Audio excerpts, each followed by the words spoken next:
এই daily star বা প্রথম আলোকে যারা আন্দোলনটা করছেন তারা বলছেন যে এই ডেইলি স্টার এবং প্রথম আলো হচ্ছে ফ্যাসিস্ট সরকারের যে ফ্যাসিস্টীয় বয়ান সেগুলোকে তারা মাঠে হাজির রাখতেন এবং তারা সেটা মনে করে তারা আন্দোলনটা করছেন।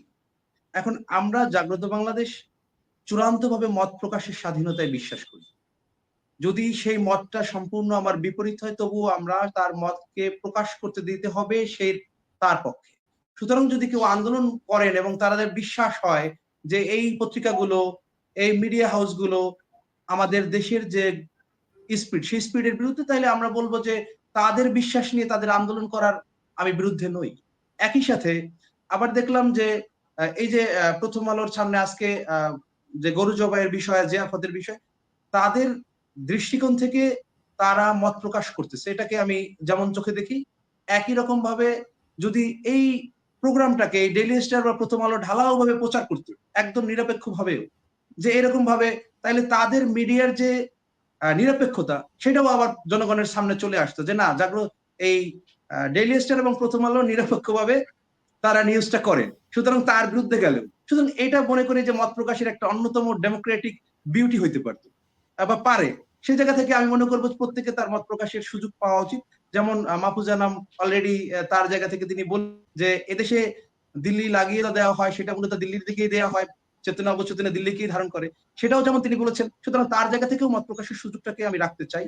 তরুণ প্রজন্ম কাউকে অবদমন করতে চায় না, কাউকে দমিয়ে রাখার পক্ষে না। তারা বলতে চায় পুলিশ এই জুলাই পুলিশ তো বিপ্লবের মধ্য গুলি দিয়ে করলো যে বিকেলে। একটা আমি যতটুকু সংবাদ পেয়েছি যে পুলিশ সেখানে গুলি করেছে, সংঘর্ষ হয়েছে, মাদ্রাসা ছাত্র সেখানে আহত হয়েছে। আচ্ছা আমি আমি দেখেছি বিষয়টা। আমি বলছি যে জুলাই বিপ্লবের পরবর্তীতে এই যে গণঅভ্যুত্থানের পরবর্তীতে বাংলাদেশের প্রত্যেকটা মানুষের মধ্যে বিশেষ করে তরুণদের মধ্যে একটা কর্তা সত্তা জেগে উঠেছে। তারা এখন যেকোনো ক্ষমতা কাঠামো চ্যালেঞ্জ করার জন্য রেডি। তারা বলতে চায় যে এটা রাইট, এটা রং। তাদের ভাবনার আলোকে। সে ভাবনাটা রাইট রং আবার বিচার করার জন্য অন্য যারা আছে তারা ভাববেন। এখন কোন প্রোগ্রামেই পুলিশের গুলি করা কোনোভাবেই কোনো রাজনৈতিক দল হিসেবে আমি সমর্থন করি না, করতে পারি না।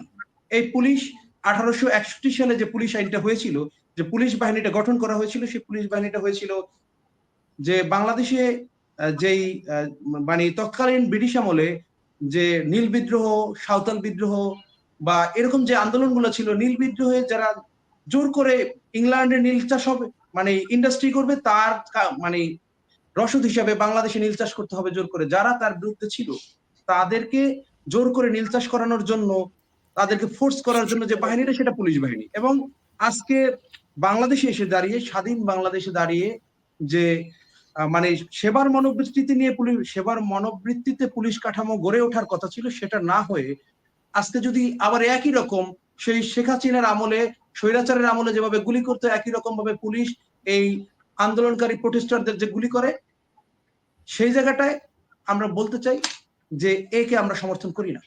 এবং একইভাবে দেখতে হবে এই পুলিশকে কেন বারবার গুলি করার জন্য প্রভোক করা হয়, কারা তাতে বেনিফিশিয়ারি হন।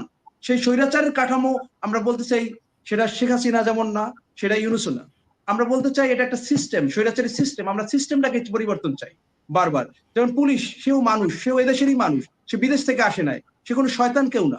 সুতরাং সে রাবণেরও কেউ না। সুতরাং পুলিশ হচ্ছে এদেশের মানুষ, তাকে বারবার করতে বাধ্য করা হচ্ছে পুলিশি আইন দ্বারা, সিস্টেম দ্বারা। আমরা সেই সিস্টেমটার পরিবর্তন চাই এবং এইভাবে গুলি করাটারে আমরা নিন্দা বলে জানাতে চাই। এটা আমাদের তরুণদের ভাবনা এবং জাগ্রত বাংলাদেশের অবস্থান এটাই।